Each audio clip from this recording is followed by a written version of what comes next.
Hello friends, I am Anil आयतान। आपके अपने यूट्यूब चैनल अनिल आयतान में आपका स्वागत है। आज एक समीकरणों के युग्मों में से किसका एक अद्वितीय हल है, किसका कोई हल नहीं है, या किसके अपरिमित रूप से अनेक हल हैं। अद्वितीय हल की स्थिति में वज्र गुणन विधि से हल ज्ञात करने हैं। तो पिछले वीडियो में हमने वज्र गुणन विधि सीखी थी। उसी आधार पे हमने इनको हल करना है। हल कब करना है? जब अद्वितीय हल हो। तो हम पहला पार्ट सॉल्व करते हैं क्वेश्चन नंबर 1 का। क्वेश्चन नंबर 1 का पार्ट फर्स्ट, हम जो स्टैंडर्ड लीनियर इक्वेशन है वो लेते हैं पहले व्यापक रूप। a1x b1y plus c1 is equal to 0, a2x plus b2y plus c2 is equal to 0। अब हमारे पास दिए गए पहले भाग में जो रैखिक समीकरण दे रखे हैं उनको हम लिखते हैं। x minus 3y equal to 0, 3x minus 9y minus 2 is equal to 0। इन जो दिए गए रैखिक समीकरण हैं, व्यापक रूप से जो रैखिक समीकरण है, इनके साथ कंपेयर करके हम a1 b1 c1 a2 b2 c2 की वैल्यू फाइंड करते हैं। तो a1 यानी हमारे पास पहले समीकरण के ये हमारे पास फर्स्ट मान लेते हैं, ये हमारे पास सेकंड है, और ये हम थर्ड मान लेते हैं। थर्ड इक्वेशन है हमारे पास, और ये है फोर्थ। तो थर्ड और फर्स्ट को हम कंपेयर करते हैं। तो x का कोएफिशिएंट यहाँ पर a है, a1 है, और x का कोएफिशिएंट यहाँ पे a1 है। तो इस प्रकार a1 बराबर हमारे पास क्या आ गया 1, और b1 यानी थर्ड इक्वेशन के y का कोएफिशिएंट, फर्स्ट के y का कोएफिशिएंट b1 है, तो y का कोएफिशिएंट क्या हो गया -3। और c1 यहाँ पे कांस्टेंट टर्म दे नहीं रखी, तो इसकी वैल्यू कितनी हो जाएगी 0। अब हम फोर्थ और सेकंड को कंपेयर करते हैं। तो x का कोएफिशिएंट क्या है a2, यहाँ पे x का कोएफिशिएंट क्या है 3, और b2 का जो y का कोएफिशिएंट है, तो फोर्थ इक्वेशन में y का कोएफिशिएंट हमारे पास क्या है -9। तो इस प्रकार लास्ट में हमारे पास c2 का वैल्यू क्या आ जाएगी हमारे पास -2। अब हम इनके जो हमने कोएफिशिएंट निकाले हैं a1 a2 b1 b2 c1 c2, इनका रेशो निकालते हैं। a1 बाय a2 क्या है 1/3, b1 बाई b2 हमारे पास क्या है -3 बाई -9, माइनस से माइनस कैंसल, और सिंप्लीफाई करें तो ये भी 1/3, और c1 बाई c2 है हमारे पास 0/-2। तो इस प्रकार हम क्या देख रहे हैं, a1 बाई a2 की वैल्यू 1/3 है, b1 बाई b2 की वैल्यू भी 1/3 है। तो अब a1 by a2 equal to b1 by b2 और not equal to c1 by c2। तो यदि ये ऐसी कंडीशन होती है, ये हम पिछले वीडियो में हम देख चुके हैं, यदि ऐसी कंडीशन होती है तो रेखाएं कौन सी होती है, समांतर। तो हल कैसा होता है हमारे पास, क्या होता है, अगर समांतर हो तो उनका कोई हल नहीं होता। तो अतः दिए गए युग्म का कोई हल नहीं है, अगर कोई हल नहीं है तो हमें हल निकालने की आवश्यकता नहीं है। अब हम इसका दूसरा भाग लेते हैं। दूसरे भाग में हमारे पास जो पहला समीकरण दिया गया है 2x plus y is equal to 5, 3x plus 2y is equal to 8। तो इसमें कंडीशन ये होती है कि जो कांस्टेंट टर्म है वो एक राइट हैंड साइड में नहीं होनी चाहिए, वो लेफ्ट हैंड साइड में होनी चाहिए।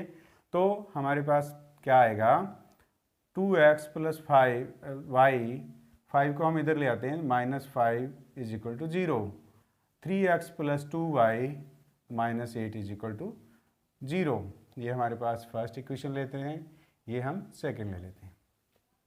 तो अब इन दोनों जो इक्वेशन लीनियर इक्वेशन हमारे पास है, रेखिक समीकरण हैं, इनसे हम a1 b1 c1 a2 b2 और c2 की वैल्यू लिखते हैं।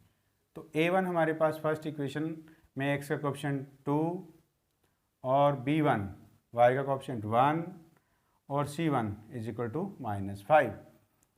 a2 is equal to 3, second equation में x का कोएफिशिएंट a2 होता है, और b2 क्या आ गया हमारे पास 2 और c2 इज इक्वल टू -8। अब हम इनके रेशो निकालते हैं, a1 बाई a2 क्या मिलेगा, b1 बाई b2 क्या होगा और c1 बाई c2 क्या होगा। तो a1 by a2 2 by 3, b1 by b2 1 by 2 और c1 बाई c2 हमारे पास है -5 बाई 8, -8 माइनस से माइनस कैंसल, तो 5 बाई 8। तो देखिए a1 बाई a2 2 बाई 3 है, b1 बाई b2 1 बाई 2 है, c1 बाई c2 5 बाई 8 है। जब पहले रेशो ही दोनों बराबर नहीं हैं तो तीसरा थर्ड जो रेशो उसको देखने की आवश्यकता नहीं है। तो अब यहाँ हमें क्या मिला, यहाँ हमें मिला a1 by a2 not equal to b1 by b2। तो हमारे पास a1 बाई a2 की जो वैल्यू है वो b1 बाई b2 के वैल्यू के बराबर नहीं है। तो इस प्रकार दिए गए रेखिक समीकरण जो हैं, रेखिक समीकरण, इनको आप सीधा युग्म भी लिख सकते हैं।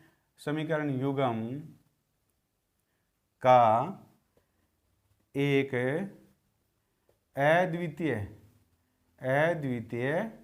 हल संभव है तो हमें निकालना पड़ेगा।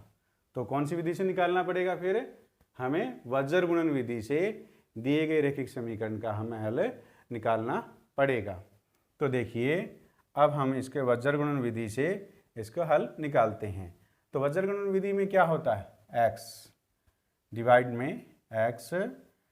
में हम क्या लिखते हैं, x के कोएफिशिएंट छोड़ दीजिए, y के कोएफिशिएंट लीजिए, यानी b1 b2 क्या आएगा 1 बाई 1 2, फिर c1 c2 तो -5 -8 हमारे पास आ जाएगा। और y हम किस विधि से कर रहे हैं, वज्र गुणन विधि से हम इसको हल कर रहे हैं। तो हमारे पास y बाई, अब लिखते हैं जो हमने ये लिखा है 5 बाई 8, 5 और -5 -8 इनको रिपीट कीजिए और उसके बाद आगे साइक्लिक स्टाइल में चलिए। x के कोएफिशिएंट 2 3, फिर हमारे पास 1 में क्या आएगा 2 3 को हमने रिपीट करना है, जो लास्ट वाले होते हैं उसको हमने रिपीट करना है। उसका 2 3 के बाद आगे वाला 1 2 हमारे पास है 1 2। अब हम इनको क्रॉस मल्टीप्लाई करते हैं, ऐसे हम क्रॉस मल्टीप्लाई करेंगे सभी की और फिर देखते हैं कि x और y का मान हमें क्या मिलता है। तो 1 की -8 से मल्टीप्लाई, -8 बीच में हमेशा माइनस आएगा, 2 की -5 से तो -10 इज इक्वल टू y, -5 की 3 से -15, -8 की 2 से -16 हमें मिला। अब हम जो 1 के नीचे क्रॉस मल्टीप्लिकेशन दे रखा है उसको हमने करना है। तो 1 बाई 4, 2 की 2 से 4 -3 तो क्या आ गया हमारे पास x by -8 plus 10 minus plus हो गया, y -15 प्लस प्लस से माइनस प्लस हो गया 16 और 1 बाई 1। अब फर्स्ट और लास्ट को जब हम कंपेयर करते हैं, फर्स्ट और लास्ट को जब कंपेयर करते हैं, एक बार हम इनको वैल्यू लिख लेते हैं। हमारे पास क्या आएगा x by 2 y by 1 1 by 1। अब हम कंपेयर करते हैं, x by 2 is equal to 1 by 1। तो x बाई 2 जो है वो उधर चला जाएगा, कौन सी साइड, राइट हैंड साइड चला जाएगा। तो 2 ये हमारे पास x का मान आ गया। अब हम y वाले कंपेयर करते हैं, 1 इज इक्वल टू 1 बाई 1 है तो ये क्या आ गया y इज इक्वल टू 1।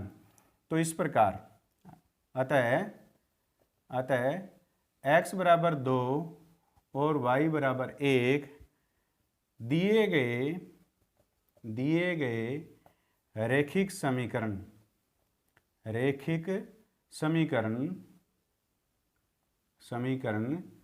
का एक हल है। तो इस प्रकार हमने कंडीशंस चेक करके देखा कि इसका हल किस प्रकार का होगा, तो वो एक अद्वितीय हल था। तो अद्वितीय हल होने पर क्वेश्चन में पूछा गया था अद्वितीय हल की स्थिति में वज्र गुणन विधि से हल ज्ञात कीजिए। तो हमने वज्र गुणन विधि से हल ज्ञात किया और x बराबर 2 और y बराबर 1 हुआ। तो इस प्रकार इस वीडियो में हमने क्वेश्चन नंबर 1 के 2 भाग हल किए। आगे के वीडियो में हम क्वेश्चन नंबर 1 के बाकी के दोनों भागों को हल करेंगे। यदि आपको ये वीडियो पसंद आया है तो इसको लाइक कीजिए, अपने दोस्तों के साथ शेयर कीजिए, आपके अपने YouTube चैनल अनिल आइतान को सब्सक्राइब कीजिए। Thanks for watching.